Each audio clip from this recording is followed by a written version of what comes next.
No ar, programa O Poder da Palavra. O Poder da Palavra. Com a apresentação de Rodolfo Godoy.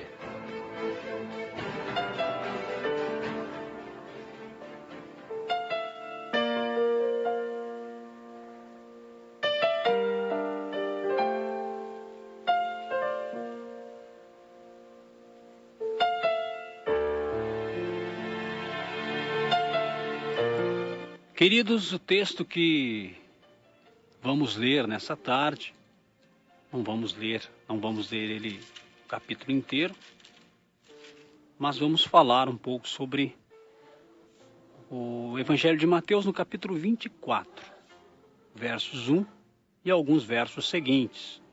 O texto diz: E quando Jesus ia saindo do templo, aproximaram-se dele os seus discípulos para lhe mostrarem a estrutura do templo.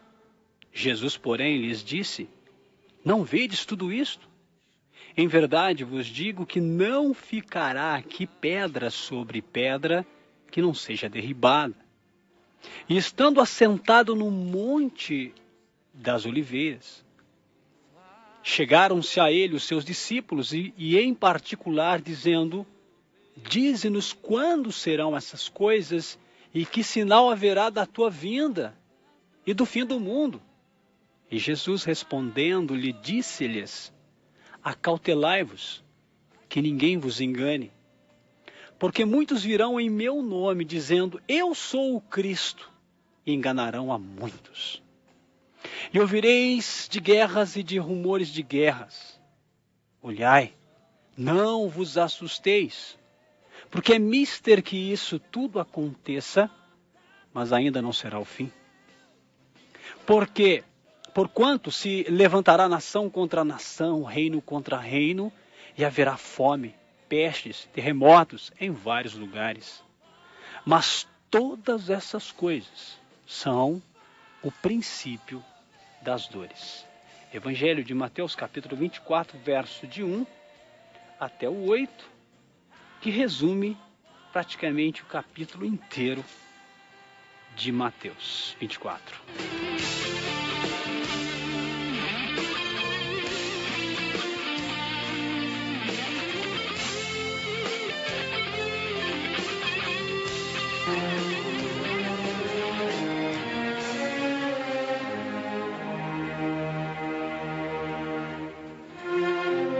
Queridos ouvintes, queridos irmãos do programa O Poder da Palavra, óbvio que você já ouviu esse texto. Você, em algum lugar, em alguma oportunidade, você já ouviu esta leitura, já ouviu pregações a respeito desse texto. Se não ouviu, está ouvindo hoje. Eu não quero aqui fazer uma nova pregação em cima de pregações que já foram feitas. Com certeza, coisas que eu vou dizer aqui você também já ouviu. Fato é, meus irmãos, que esse capítulo 24 de Mateus, ele descreve, o capítulo inteirinho descreve como será a volta do Filho de Deus. Ele exorta sobre a vigilância, ele fala sobre a prudência e a imprudência. E no capítulo 25 continua falando ainda sobre o fim dos tempos, sobre a vida eterna e o castigo eterno. Eu digo para você, meu querido, que a primeira vez que eu li sobre Mateus 24, eu fiquei com muito medo. E faz tempo que eu li esse capítulo 24. Eu fiquei com muito medo quando eu comecei a ler a Bíblia, comecei a ter o contato com a palavra de Deus, fui lendo, e quando chegou no capítulo 24 de Mateus, eu confesso que eu fiquei assim, amedrontado. E faz muito tempo que eu li pela primeira vez o capítulo 24 e 25, enfim, a Bíblia. E desde lá até os dias de hoje, este é um capítulo que me chama a atenção. Os detalhes da descrição de Cristo a respeito da sua vinda. Em contrapartida, meus irmãos, nós não podemos fechar os olhos para a realidade do nosso mundo, que vive uma total descaracterização da palavra de Deus. O Evangelho está descaracterizado. E eu posso entender, e creio que você também, quando o Evangelho fica descaracterizado, quando a mensagem fica adulterada, quando os segmentos que se dominam cristãos começam a adulterar a palavra na sua essência, começa a tomar outros rumos que não seja o que Jesus deixou para que fosse tomado. Quando isso se torna uma constante e começa a girar de ano para ano, nós entendemos que a cultura bíblica também vai sendo distorcida, adulterada. E com o passar dos anos, a palavra sendo adulterada, os novos, entre aspas, novos mestres, doutores da palavra de Deus, que vão sendo formados num ensinamento adulterado, começam a passar para frente também um ensinamento adulterado. E isso tem acontecido já há décadas. E nós nos encontramos hoje, meus queridos, com uma geração que tem herdado o ensino distorcido da palavra. E o pior, a força dessa mensagem distorcida é muito grande, devido às facilidades que a tecnologia oferece aos meios de comunicação moderno que nós temos, de atingir massa, de atingir uma quantidade muito grande de pessoas em um espaço pequeno de tempo, levando uma mensagem distorcida. Nós chegamos numa condição em que a palavra de Deus, ela se resume hoje em quase, eu quero dizer quase porque existem ainda alguns segmentos fiéis, são poucos, fiéis à sã doutrina. Mas, na sua quase totalidade, a cultura bíblica do Brasil e de tantos países é distorcida e adulterada. Ou seja, o conhecimento da palavra de Deus, ele inexiste. O conceito de palavra de Deus hoje no coração das pessoas tem em seu cerne, em seu centro, um resultado adulterado, um resultado diferente daquele do qual foi anunciado no início da igreja. E aqui eu não estou falando dessa ou daquela denominação, eu estou dizendo num contexto geral. Adulterado. Mas sabe qual que é o pior câncer disso tudo? É que, infelizmente, a ignorância de uns que vai passando para outros, e afirmada com textos bíblicos mal interpretados, lançam fundamentos que se tornam fortes em seus argumentos, mas fracos na sua essência. Então nós temos hoje o que? Uma cultura bíblica adulterada. Uma geração que se diz cristã adulterada. E nós temos então uma geração de cristãos com ensinamento adulterado. E o pior, a mentira é defendida hoje como se fosse verdade. Em contrapartida, o diabo, que depois de Deus, depois da Santíssima Trindade, é o maior conhecedor da palavra, é o maior conhecedor de teologia que existe no universo. O diabo, Satanás, ele é o maior conhecedor de teologia depois da Santíssima Trindade. Ele viu a criação, ele assistiu. Ele viu a criação do bem e do mal. Ele sabe todos esses contextos. Então ele, investindo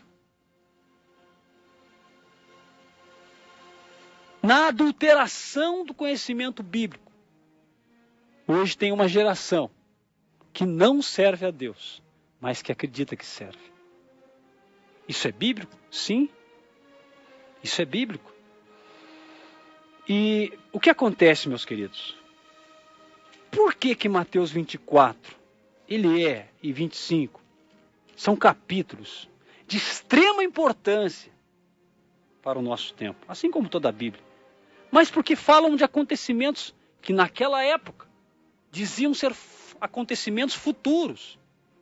E hoje, já depois de 2000 anos, nós estamos vivendo este tempo.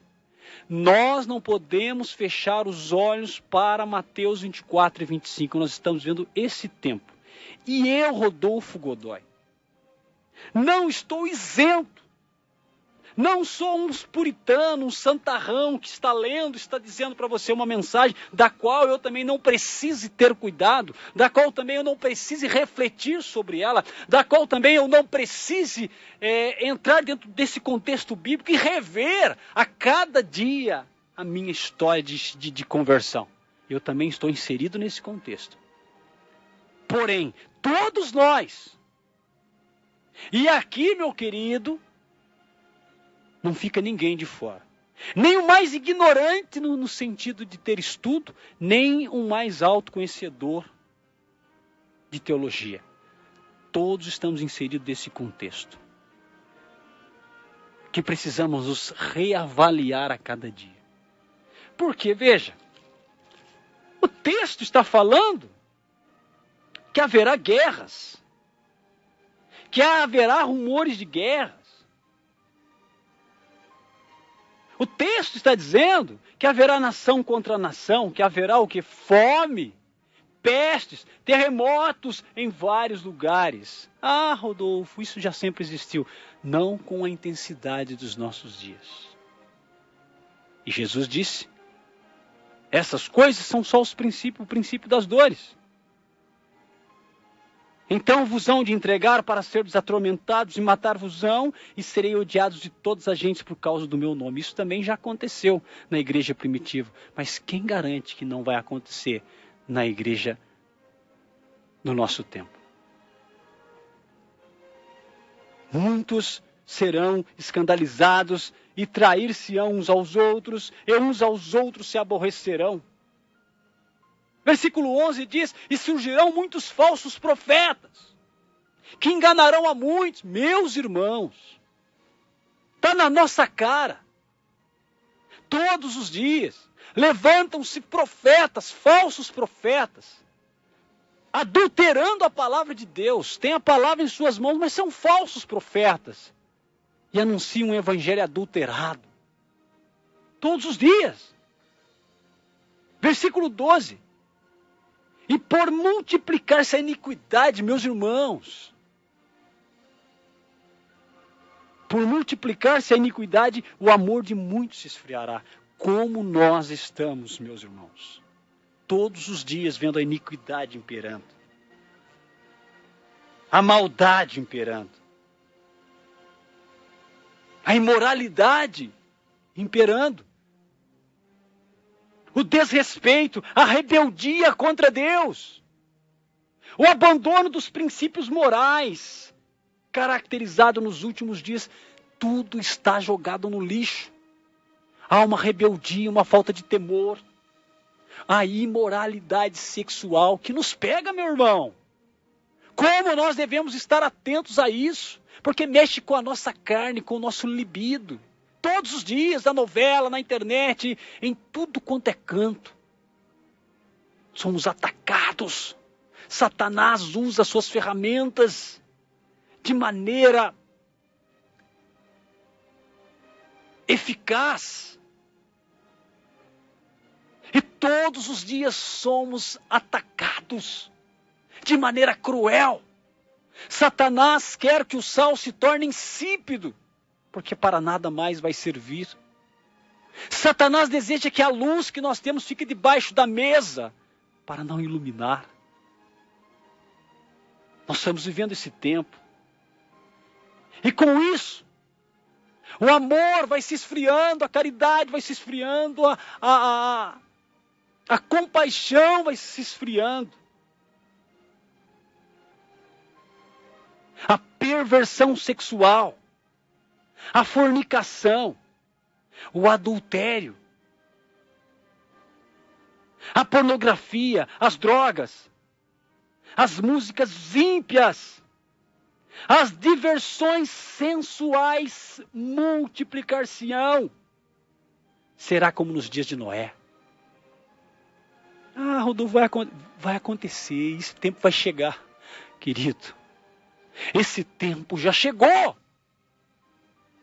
Essas profecias quando acontecer, vai ser um pânico, vamos orar agora.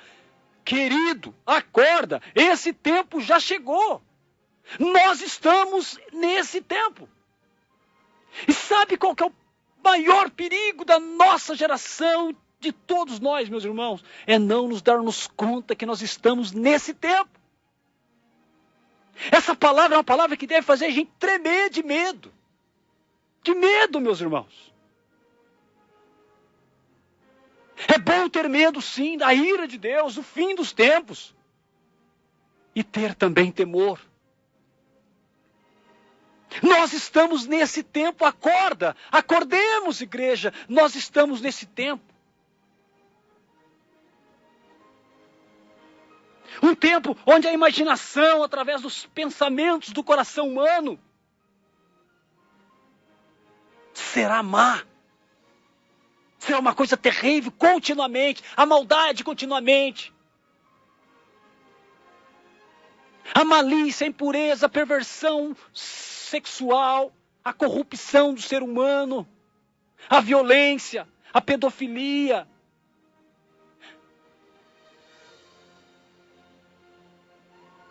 A violência, os vícios, a maldade, a crueldade. Está estampado em nossa cara. Nós estamos nesse tempo. Nós estamos nesse tempo. Não espere uma nova geração para passar por essa profecia. Esta profecia está se cumprindo exatamente nesse tempo. Todas as desgraças apocalípticas estão em nossa cara. Esfregada em nossa cara, dizendo: Cristo está voltando. Irmãos, quando nós nos damos conta disso, nós trememos. Quando nós nos damos conta disso, nós trememos. É apavorante, meu querido. Esta corrupção, esta pecaminosidade, ela está dentro de todas as denominações. Ela nos atinge. Qual de nós, meu irmão, não foi pego no pecado por esses dias? Qual de nós, meu irmão, não foi pego em tentação por esses dias? Se não em atos, mas em pensamentos, nos deixamos nos seduzir, porque é muito sedutor esse mundo pecaminoso. Meu querido, qual de nós não está passando por lutas terríveis para vencer fraquezas, para vencer pecado? Qual de nós nesse tempo ainda não escorregou e caiu e teve que realmente em Cristo Jesus labutar, trabalhar, pedir que Deus trabalhasse o seu coração, que você se arrependesse, fosse restaurado? Qual de nós não? Qual de nós é o santarrão desse tempo? Não, meu irmão, a luta é árdua para todo mundo. A partir do momento que tomamos conhecimento do certo e do errado, nós entendemos a luta, ela é sobrenatural e não é um pensamento positivo, uma palavrinha bonita que alguém prega, não é uma mensagem que eu, Rodolfo, estou dando aqui, que vai me dizer estou livre disso, ou um hino que você canta bonito, ou uma cesta básica que você entrega em algum lugar, que vai dizer você está isento desta. Não, meu irmão. Claro que não. Nós estamos inseridos nesse contexto de luta, de tribulação, e agora é a hora. Não vai ser daqui a um tempo. Agora é a hora de clamar a misericórdia do Senhor. E dizer: Senhor, eu tenho consciência disso. Eu tenho consciência que nós estamos nesse tempo, sim. que o pecado é algo atraente, que o pecado, a imoralidade sexual é algo doce na nossa carne. É algo atraente, o pior, está numa vitrine, estampada para todo mundo que quiser usufruir desse pecado. Aquilo que destruiu praticamente a idoneidade de Davi, de Salomão, de Sansão. Agora, aquilo que também destruiu a idoneidade daquela geração de Noé, daquela cidade chamada Sodoma, agora está numa vitrine do nosso mundo, de todos os continentes, nos mais longínquos países. A imoralidade sexual, ela está em alta, ela é atrativa, ela é sedutora para homens e para mulheres. A perversão, a partir dos ritmos, das danças, das letras, e o pior, da falta de censura. Está tudo aí. Meus irmãos, isso é um retrato de uma geração que não tem o conhecimento da Bíblia. O Brasil não é o país mais cristão do mundo, como dizem pesquisas. O Brasil não é o país mais evangélico do mundo. Não é. Se é que existe algum país mais evangélico do mundo. É uma mentira. Nós podemos ser o país mais enganado no quesito conhecimento bíblico do mundo. Porque recebemos uma mensagem adulterada. Mas isso é só o princípio, essa corrupção, essa maldade, esse afastamento de Deus, essa falta de temor. Hoje nós podemos dizer que não é suficiente ser batizado, não é suficiente passar pelas águas, não é suficiente ficar orando em línguas como alguns acreditam que é, não é suficiente ter o conhecimento bíblico, não é suficiente ter teologia, não é suficiente ter algum tipo de cargo dentro de alguma denominação, de algum segmento cristão. Não é suficiente. Não nos garante a salvação. Não nos garante o céu.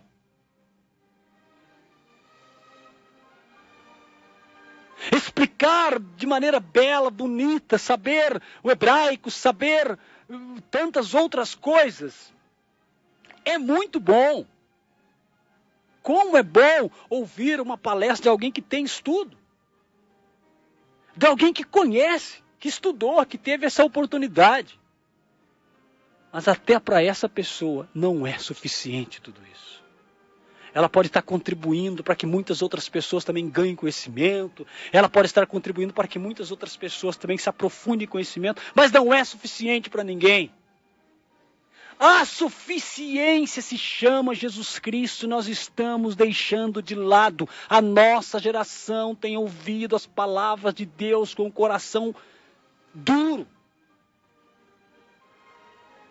Com o coração insensível. A nossa geração tem cantado hinos maravilhosos com o coração duro. E agora, meus irmãos, o pior de tudo, o podre, está vindo à tona. Meu Deus, como isso me dá um tremor.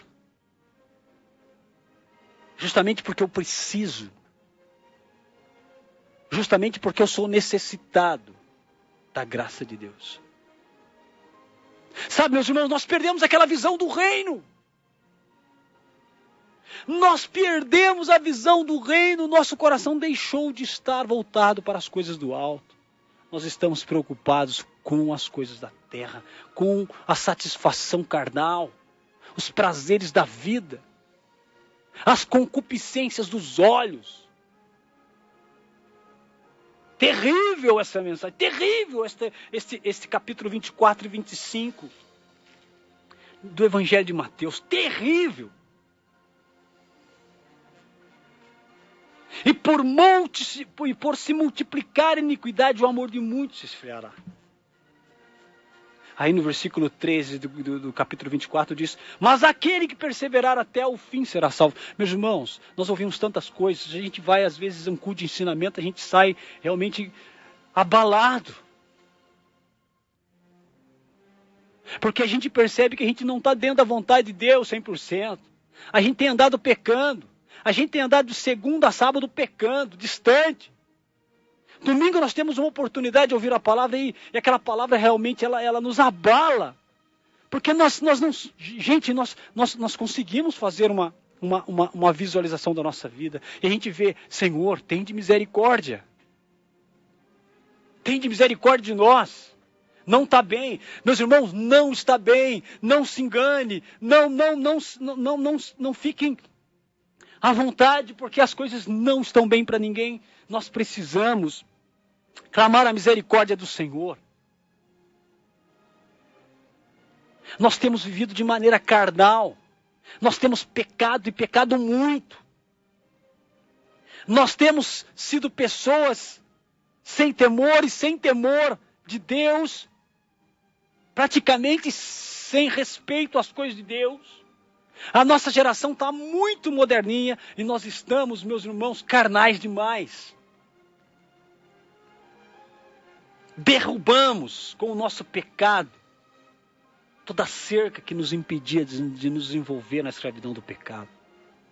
Mas o pior é que com esta nova teologia liberal, que diz: não é bem assim, você pode algumas coisas. E esse pode algumas coisas é só uma faixa. Porque se pode alguma coisa, significa que você pode fazer de tudo.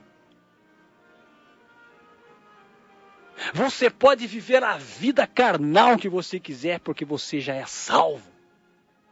Essa teologia liberal, ela cria uma falsa segurança em nós. Ela adultera o evangelho em nós. E nós começamos a viver de maneira carnal,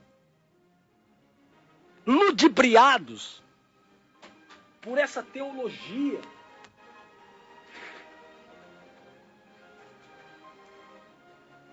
Que insiste em dizer para nós que está tudo certo. Que insiste em dizer para nós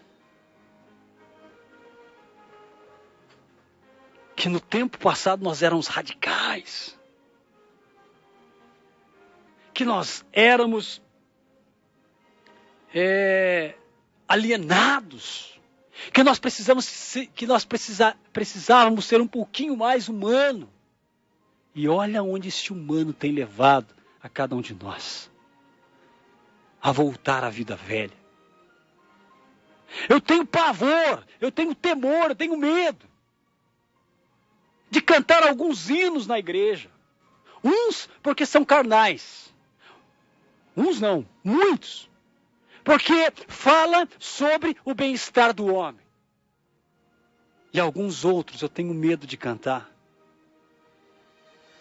Porque fala coisas muito sérias sobre santidade, sobre consagração. E muitos falam sobre: eu amo somente a ti, eu sou do Senhor e tu és meu. Mas se confrontado com a nossa vida, nós podemos estar correndo um risco de estar falando coisas que não estamos vivendo. Mateus 24 e 25 decreta a geração que nós estamos vivendo. Mateus 24 e 25 só não diz data, quando Jesus virá, mas diz em detalhes que ele está voltando. Diz em detalhes que esta situação pecaminosa vai piorar cada vez mais. O Brasil está numa crise terrível. Bíblico. As guerras, os atentados, o desaparecimento de muitas espécies animais, as queimadas, a fome, a enchente em algum lugar, a seca em outro, o frio intenso em outro, bíblico. As catástrofes naturais, bíblicas. As mortes por epidemias, bíblico. As falsas religiões e os falsos profetas, bíblico.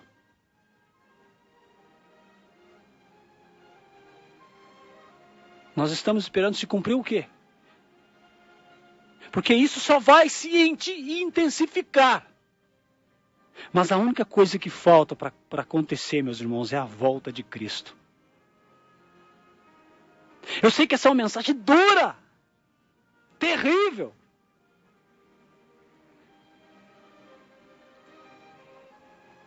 Mas o texto, ele é muito claro.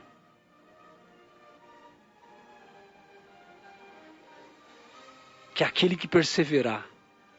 Eu não estou dizendo aquele que é santinho, aquele que é bonitinho, aquele que vai na igreja todo dia, aquele que leu a Bíblia 300 vezes, aquele que fez curso de teologia, aquele que gravou centenas de CD, que está rico vendendo CD. Não, meus irmãos, isso não é perseverar. Pode ser perseverar em outra coisa, mas perseverar no ensino de Jesus Cristo. É difícil, sim, irmãos. Mas o texto está dizendo que aquele que perseverar até o fim será salvo. Portanto, para encerrar esta mensagem, o que nós devemos fazer? O que nós precisamos é nos despertar. Penso que dar uma parada geral.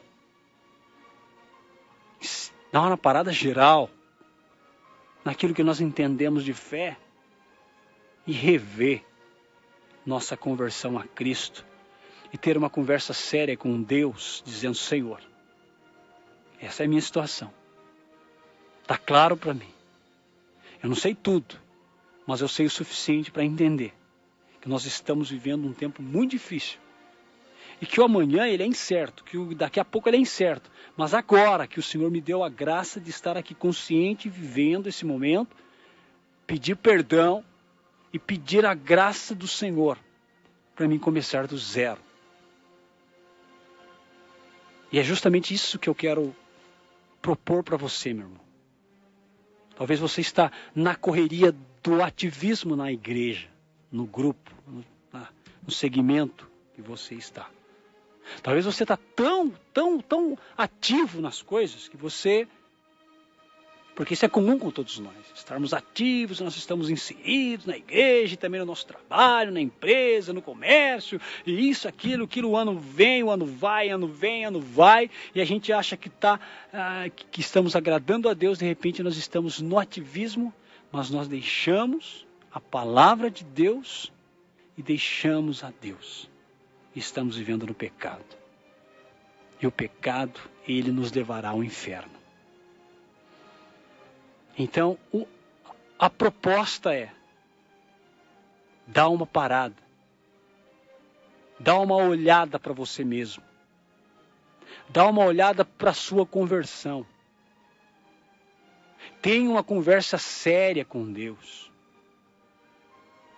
Diga a Ele a real situação que você está vivendo e que você não consegue sozinho.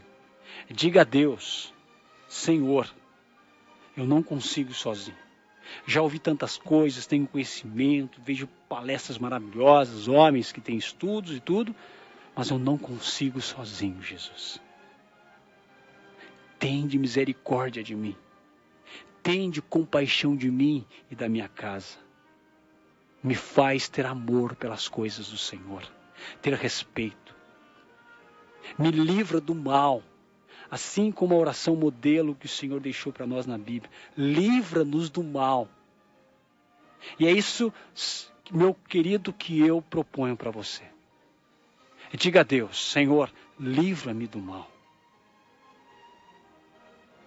Não me deixe cair em tentação, Senhor. Livra-me do mal. Queridos, não é uma nova mensagem, é a mesma que nós temos ouvido. Mas nós podemos ler e reler sempre. Sempre voltar ao ponto inicial, que se chama Jesus Cristo, dizer: sem o Senhor não dá. Que Deus te abençoe e te guarde. E te fortaleça para viver conforme a vontade dele. O grande desafio: viver a vontade do Senhor. Em nome de Jesus. Amém.